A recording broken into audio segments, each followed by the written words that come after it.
Hey guys, so I just recently finished reading Miss Peregrine's Home from Peculiar Children by Ransom. I was doing a kind of buddy read-along with Alicia Gordon and Gary from Book Need Love. I'll put a link to both of their channels down below. All of us hadn't read this yet, and we were really interested in reading it, so we just kind of decided to read it at the same time and share our opinions on it. And that's kind of the only reason why I'm doing this review. I honestly don't have a ton to say about this book. I gave it a 3 out of 5 stars. It wasn't like really bad or anything, but it also just wasn't as much as I was hoping it to be. It wasn't as good as I was hoping it to be, and I just don't really have a ton to say about it, so I'm sorry if this review isn't necessarily as good as the other reviews I've done. Basically, the story is about this kid named Jacob who has this grandfather who's really old and kind of really senile, it seems, and the grandfather basically tells Jacob all of these stories about the grandfather's past and how he escaped from the Nazis and stayed at this orphanage, but he kind of twists it in a way, it seems, to make it more fantastical to Jacob, and he talks about how he had these monsters chasing after him, and he went to this orphanage and it was filled with these really strange children who could do these really strange things, and he shows us photographs of these children, like this girl on the cover, and then there's a bunch of other photographs of the other children in here as well. There's a girl who can levitate, there's this kid who can lift a boulder over his head, there's this girl who can make fire with her hand, and this kid who has bees coming out of his body and stuff. And it's basically just these really fantastical stories that he tells Jacob when he's really young, and Jacob is really into them, and he really loves the stories a lot, and he really looks up to his grandfather a lot, until he starts to get older, where he kind of starts to realize that there's a lot of really strange things about his grandfather's stories, while his grandfather's telling them as complete truths, and Jacob kind of ends up resenting his grandfather a lot as he gets older, because he just doesn't believe in the stories anymore. The grandfather kind of told him these stories really seriously, like they were real, and Jacob kind of has grown to realize that there's no way that they could be real, and that he thinks his grandfather is lying to him about them, and that his grandfather is just crazy, until one day something bad happens to his grandfather and he's kind of around for it. Jacob believes that he sees one of the monsters his grandfather has always talked about attack his grandfather in the woods, and everybody kind of goes against what he is saying about the monster and kind of lead him to believe he's crazy, and they all say that it was definitely a pack of dogs that probably did it. But his grandfather says these last words that kind of lead him to discover some things. He originally writes his grandfather's last words off as being gibberish, but they eventually lead him to going to this island where his grandfather definitely didn't live for his young life, and Jacob goes there kind of in search for the orphanage that he stayed at, and to find out what actually happened there and how much of what his grandfather said is actually made up. I don't want to say too much else about it.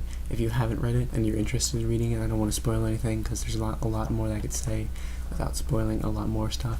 Basically, he just goes to this island with his dad as a chaperone. His dad is really into bird watching and kind of goes there as an excuse to look at birds. And yeah, anyway, I was into the story for a little while I wasn't really that into the characters. I wanted to see where it was going. It was overall just really underwhelming, though. I really like the photographs in here, but I'm honestly not completely sure how I feel about the story that goes along with the photographs. I really like that they're all found photographs, he found them and then built the story around the photographs, but I don't really feel that the story is very good. It could use a lot of work. I mean, mostly just because of the characters, I think.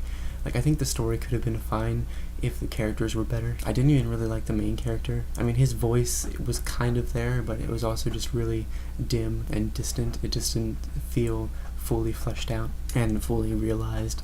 He didn't really feel very realistic. His parents definitely didn't feel realistic. A lot of the other characters in the book just kind of felt like placeholders, they didn't really have a purpose. Some of the other characters had a purpose and had a personality, but at the same time a lot of them were just there to be props, there to fit the photographs, which I felt was really unfortunate. The writing isn't bad.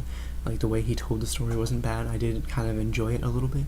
Just the way that he wrote the characters just wasn't all that great. The actual writing of the story itself was definitely not bad, and I feel like he could definitely be a good writer to look out for in the future, to read more from in the future, and I feel like he could definitely get better as he writes more. I feel like the photographs actually constrained him in this book because he was trying so hard to fit them. I feel like the story was really just within the constraints of the possibilities of the photographs, and that could have been really interesting, but it just wasn't successful in this. It was really limiting, I think. Really limited his ability to form the characters the way that he could have. The love interest in this book was just so weird, and I just had no idea what to feel about it. Like, not the girl herself that Jacob is kind of falling for.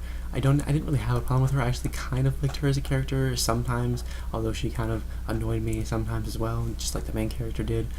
But their relationship was just really weird and didn't feel authentic, and I don't really understand how either of them can go into it feeling like it's a good relationship to go into. It's very obviously not good for either of them. I didn't feel like their relationship was realistic considering who the girl character was and who Jacob is. They both seemed like this, I don't know, I didn't feel the relationship in the book. It felt really weird and kind of forced, and like it was just there so this book could have a relationship of some sort, when instead of focusing on a relationship we could have learned more about all of the characters in the book more, instead of just focusing on these two characters, the main character and his love interest. Like, as much as we did, I don't feel like it was necessary to do that. We could have used that time to focus on all of the characters and build depth for all of the characters more. Overall, it wasn't bad. Like I said, it was okay. I didn't have a hard time reading it. It wasn't like slow or anything, which is good. And I am intrigued enough actually to pick up the sequel. I didn't enjoy this as much as I hoped I would, but I'm really hoping that the next book is better. And yeah, that's pretty much all I have to say about the book. Definitely tell me if you have differing opinions. Definitely tell me what you thought of it if you want to. Maybe tell me if the things I'm saying about the second book, the things I'm hoping for in the second book, tell me if you thought that the second book was successful, if you've read it. Either way, I think I'm going to read the second book at some point. But yeah, let me know your opinions on everything. And yeah, thank you so much for watching. I'll see you guys very soon.